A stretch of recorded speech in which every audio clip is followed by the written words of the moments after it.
L'inquiétude gagne les rangs des industriels du plastique.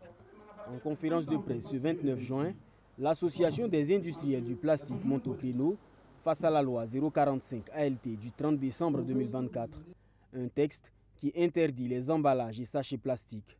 Promulgué le 9 janvier 2025, une période de 6 mois a été donnée par les autorités pour qu'elle entre en vigueur. Mais selon les industriels, cette législation menace directement l'avenir de l'industrie plastique au Burkina Faso et pourrait entraîner la perte de milliers d'emplois. Je vous disais que c'est une trentaine d'industries, une trentaine d'usines, 15 000 emplois directs, environ 30 milliards d'investissements.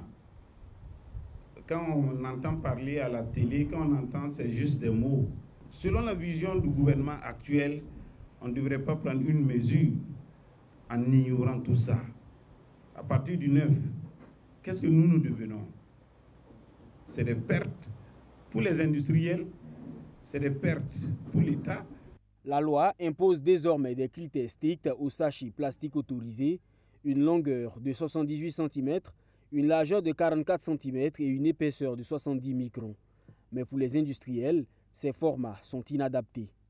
On prend une dimension de 44 par 78, c'est pratiquement un demi-mètre carré. Ça dépasse un demi-mètre carré. Vous et moi, quand on achète un tel plastique, un tel emballage, c'est pour en faire quoi? C'est à quelle fin? C'est à quel usage? C'est pas pratique.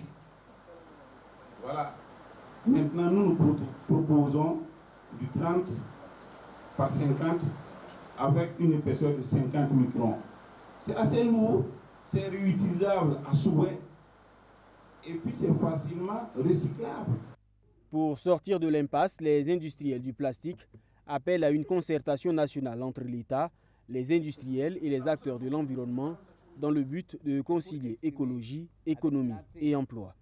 Nous recommandons la reconnaissance et la valorisation des compétences locales dans toutes les étapes de la politique environnementale, la révision des dimensions à 30 cm de largeur et 50 cm de longueur et épaisseur 50 microns.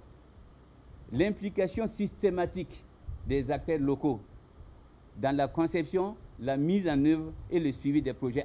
Reste à savoir si le gouvernement entendra l'appel de ces acteurs économiques à l'heure où les enjeux environnementaux deviennent de plus en plus urgents.